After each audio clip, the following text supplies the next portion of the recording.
ছাত্র সংঘর্ষে উত্তপ্ত হয়ে উঠল বিশ্বভারতী। হাতাহাতিতে জড়িয়ে পড়ে এবিভিপি ও এসএফআই এর সদস্যরা। এবিভিপির দাবি, প্রথমে তাদের কর্মী সমর্থকদের উপর হামলা চালায় এসএফআই, পাল্টা অভিযোগ করে বাম ছাত্র সংগঠন এসএফআই। আজ সকাল থেকে বিশ্বভারতী বিশ্ববিদ্যালয় চত্বরে অবস্থান বিক্ষোভে বসেছিল বাম ছাত্র সংগঠন এসএফআই। দিল্লিতে যন্তর মন্তরে যে অবস্থান বিক্ষোভ চলছে তারই সপক্ষে 24 ঘন্টা শান্তিপূর্ণ অবস্থান বিক্ষোভে বসে এসএফআই। কেন্দ্রীয় শিক্ষামন্ত্রী ধর্মেন্দ্র প্রধানের পদত্যাগের দাবিতে শুরু হওয়া এই কর্মসূচির মধ্যেই ঘটনাস্থলে পৌঁছে পাল্টা বিক্ষোভ দেখায় অখিল ভারতীয় বিদ্যার্থী পরিষদ।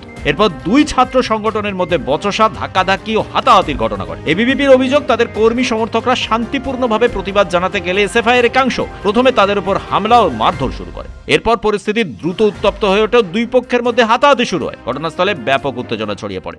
একটা নকশাল এবং বামপন্থী দেশদ্রোহীরা এখানে কিছু একটা করার চেষ্টা করছে। সকালবেলায় খেয়ে এসে বলছে অনশন করছে, আমরণ অনশন করছে।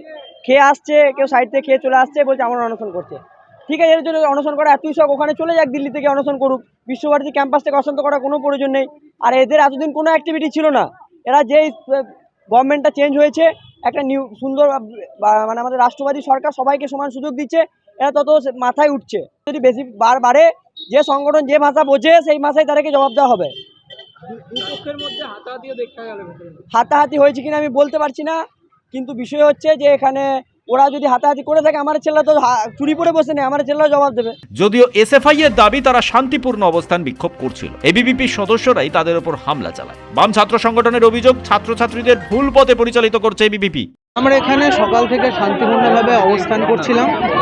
আপনারা জানেন যে দিল্লির যন্তর মন্তরে সোনাম অনশন করছিলেন, এবং আজকে যেভাবে ওনাকে জবরদস্তি যেভাবে উঠিয়ে নিয়ে যাওয়া হলো তার বিরুদ্ধে, এবং এই নিট দুর্নীতির বিরুদ্ধে যেভাবে কোশ্চেন লিক হয়েছে তার বিরুদ্ধে এখানে আমরা শান্তিপূর্ণভাবে অবস্থান করছিলাম। কিছুক্ষণ আগে আমরা দেখলাম এবিভিপির কিছু গুন্ডা এখানে এসে ডিস্টার্ব করার চেষ্টা করছে এই এনভায়রনমেন্টটাকে। ঠিক আছে, কারণ এই দেশের সরকার বা রাজ্যের সরকার যে কথায় বিশ্বাস করে যে ছেলেমেয়েরা যত বেশি জানবে তত কম মানবে, তাই ওরা চায় যে আমাদের মানে ওদের হোয়াটসঅ্যাপ ইউনিভার্সিটির যে বুলি সেগুলো আমাদের উপর চাপিয়ে দিতে। তার জন্য ওরা চায় যে ছেলেমেয়েরা লেখাপড়া না করুক, লেখাপড়া থেকে বিরত থাকুক। তার জন্য এসব প্রচেষ্টা। ছেলেমেয়েদেরকে স্কুল থেকে কলেজ থেকে যেভাবে ধস্তাধস্তি, থ্রেট কালচার স্কুল কলেজ জুড়ে এটাই হয়ে আসছে, এবং এটাও হচ্ছে।